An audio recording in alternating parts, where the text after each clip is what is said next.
Yeah. Uh, to begin with, my profound apologies at various fronts. Firstly, the organizers, whom I have been pressurizing for one reason or another to suggest to put me here, to put me there. My apologies to my Bhutanese friend who very kindly made a room for me, and my apologies to audience. I don't know if I really fit into this session. But what I wanted to do was to take a very broad sweep. I had my own, I messed up my own commitments, and that's why all these things happened. So I'm really sincerely sorry to everybody if I have caused, not if I have caused inconvenience to many people. What I present before you are some random thoughts articulated in a very rambling manner. The cultural historians, and I would say even some political scientists, have done a very good work on cultural histories of South Asia. And we all feel that I have been asked to underline continuities and discontinuities, cultural continuities and discontinuities in South Asia, and how they impinge on our relations. We all realize there are huge contiguities, continuities in our belief system and in our behavior. We always, every day, feel that it's very much there. And I need not specifically underline them. But what I want to address myself is to how these continuities and discontinuities came about, what really generated them. I find these continuities are not very specific or linear, I would say. I see that there is almost a spread of confluence of culture. There is a mixing of the cultural streams. There are not single streams. I find even in the papers the single identities and aspects are being underlined, and I'll come to the point why they are being underlined. But I find there is a confluence in South Asia of cultures, and this has arisen out of two major sources. One, South Asia has seen a very considerable intermingling of civilizational streams, Persian, Indian, or Indic, you call it, Sinic or Chinese, Malay, and later on Europeans also came and contributed. And this different streams generated competition as also adaptation. So there were rejections of some of the intruding streams. There were also acceptance of some of the intruding streams, and a synthesis started evolving there. Secondly, South Asia has been a hub of religions. There are four religions born here: Hinduism, Buddhism, Jainism, Sikhism. One religion was assimilated, and I would say Islam, because this is true that Islam came from outside, but South Asians have nursed it and enriched it, both ideologically and institutionally in various forms.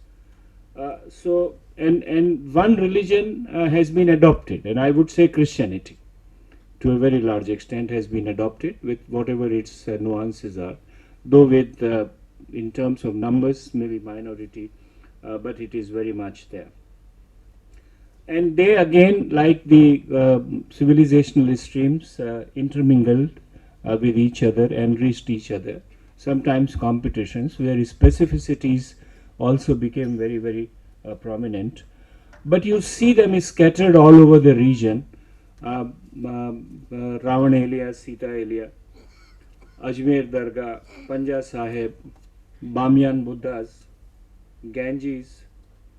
Go to any number, I mean, we can go on, and they are really symbols of and icons of this kind of an intermingling which cuts across the borders and underlines tolerance and coexistence of religions, tolerance and coexistence of different civilizational streams. They are not confined to, it's not only religion and civilization is a very big and comprehensive term, but they get reflected in architecture and archaeology. In fact, there are some wonderful books I have seen from Indus to Ashoka in terms of archaeology and architecture, as to how they have evolved and synthesized itself. They get reflected into arts and aesthetics. Music is a very popular notion about it, but even dance forms, in paintings, you find reflections which cut across the border. Language and literature, anywhere one can go in from. Food and fashions, and on food, I recollect one narrative which P.N. Huxer told us. He wanted to tickle the identity of Pakistan on food. He was traveling to Pakistan frequently after Shimla Agreement, and one day he just wanted to tease the cook there, who was very fond of him and used to serve him. So the cook asked him, "Sir, what would you take for dinner?" And he said, "Cook something which is very specially Pakistani." So he said, "Palak morg or this and that," and everything, every dish which he announced, Huxer would say, "Ye to hamare yahan bhi hota hai. This is in India also." So there is nothing new. So he wanted to underline this fact that there is nothing specific.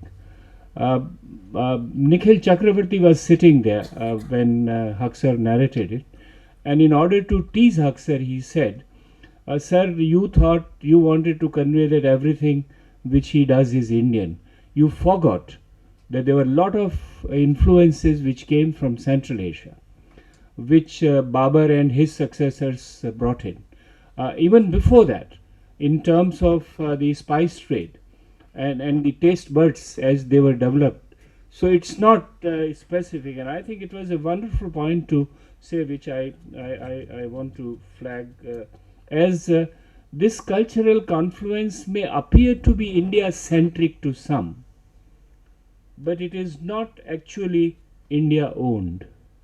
This is a mistake we often make, because the contributions in small little ways which were made by different regional specificities have gone and been absorbed into it, and this absorption often is being taken by some as and which is not really true. But anyway, I said food and fashion.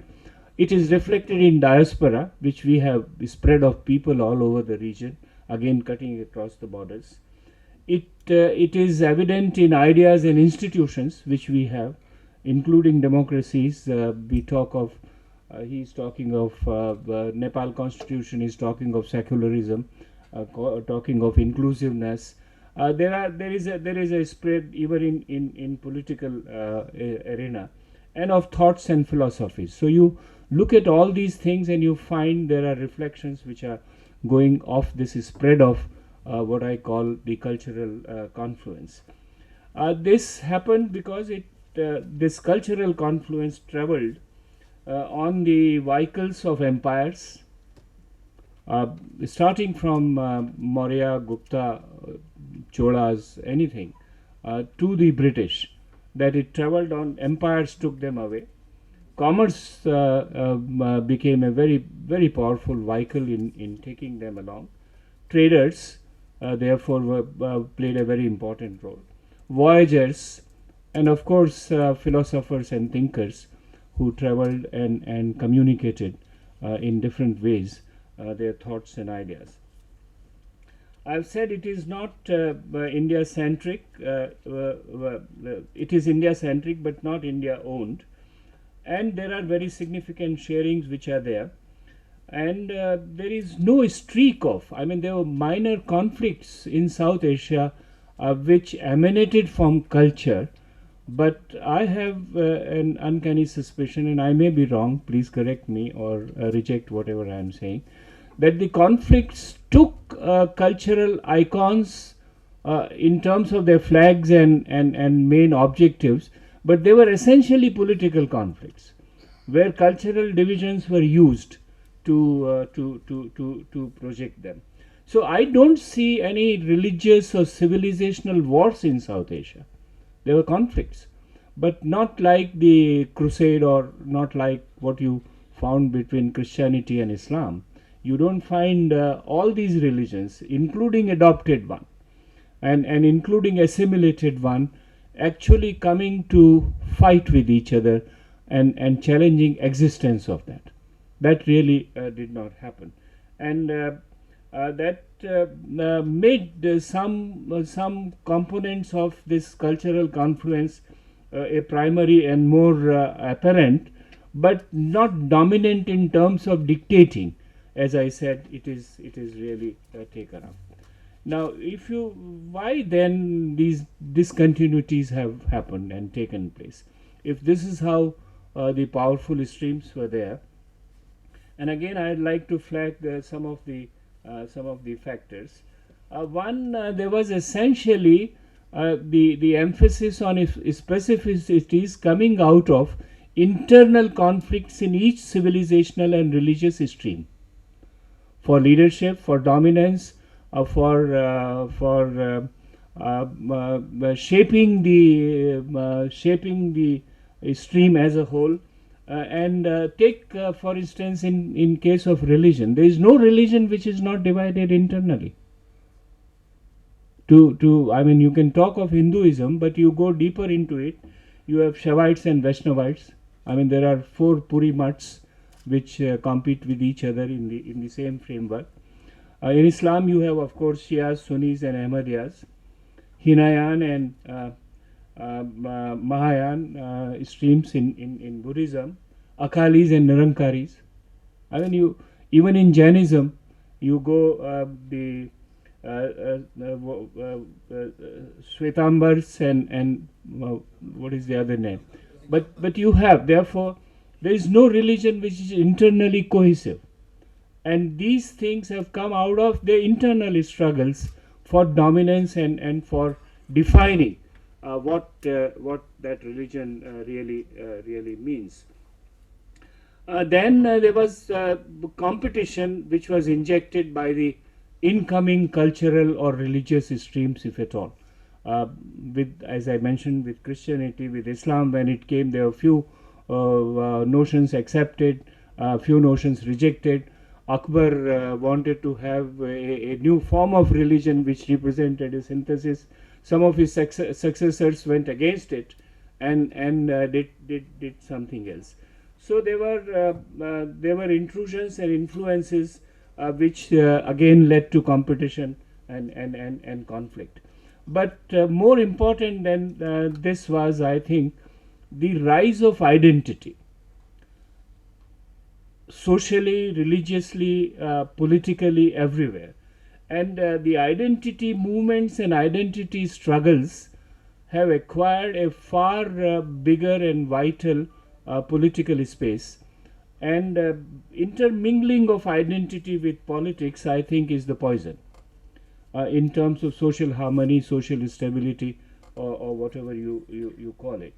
So, to some extent, globalization might have done, but the whole idea is searching for distinctiveness to separate from the other, driven by politics, driven by an identity became what you call a tool or a weapon of social, political, and economic bargaining.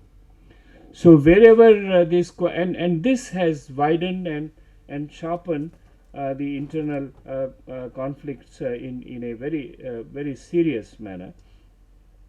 And identity has become very prominent. Now, some of the examples which we have heard, actually, to my mind, including India, Sri Lanka, or India, Bangladesh, or India, it's politicization of a certain specific identity within a given norm, which has generated conflicts, rather than the distinction of the identity, which has generated conflicts. Then what happened that on this cultural space, civilizational space which we had, the state boundaries, state structures were dominated on them. We were divided. This whole cultural space was fragmented by political divisions. Uh, Blame the identity movement of for partition, for instance, Muslims and Hindus, or blame the colonial designs, whatever else it is. But the political map was imposed on this cultural confluence in a significant manner, where territorial nationalism has become far more important. You know, in the context of Nepal, Krishna, when he was talking, I was just reminded of the other day the Prime Minister of Nepal inaugurated or laid the foundation stone for a Badrinath temple in Nepal. And what did he say?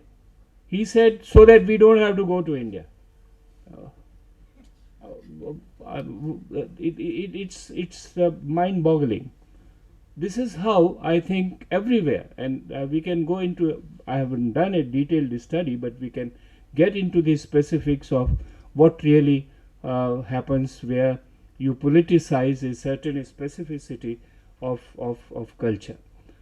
Now, we have been doing this for past 60 years, breaking the subcontinental or the regional harmony because of and weaving them into bilateral tensions and bilateral disparities and bilateral differences. We have been weaving it. And I notice a streak of it, but it's important to my mind as an academic. It is important. There is a streak of now resisting some of these discontinuities, which have brought in disharmony in the region.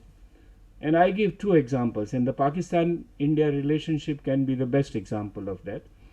The book, I don't know if I'm sure most of you must have seen it, The Indus Saga by Atajaz Ehsan in Pakistan.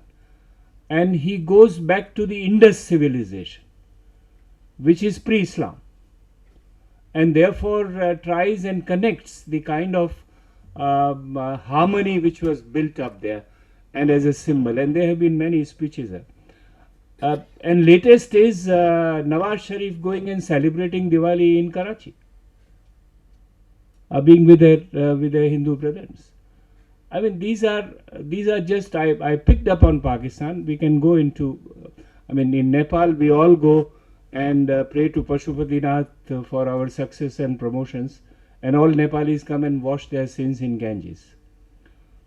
Whatever, we have these traditions, right? But demonstrating them at a political level, I think is important, because Atajaz Ehsan, all said and done, was also Home Minister of Pakistan, and this is a streak which I think is very, very vital. Concluding, I would say that, while this confluence, if emphasized, will facilitate harmony, and if you emphasize specificities and politicize them, it will breed discontent and divide.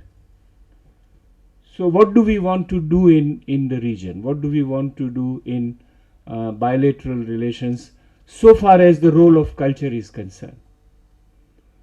What happened was, why this politicization happened, because like it or not, and I refer this to almost every other South Asian country, that some of these states identified themselves with a sectarian or a specific stream of this cultural confluence. Therefore, Pakistan, of course, was fought on the basis of Islamic or a repository for Muslims in the subcontinent, not realizing that there are more Muslims left in India even after partition. And Sri Lanka chose to become a Buddhist Sinhala state. Nepal had been a Hindu state, and the struggle is still on for something or other. And India, we have some enthusiasts who want to make India a Hindu state. Sectarianization or an identity, cultural identity to the state, is the counterproductive of harmony and stability. This is what we have seen in the region. And therefore, if we want to encourage the what you call the confluence side of culture, state has been asked to shed off its cultural identity, and that will take politics away out of the cultural specificities. We can all go and love whatever in Maldives the specific art forms are, without saying that no, this is Islamic. And we can all come and accept the tolerant and broader notions of Buddhism or Hinduism, no matter whether we come from Christianity or whether we come from Islam, if you take politics out of it. Thank you very much.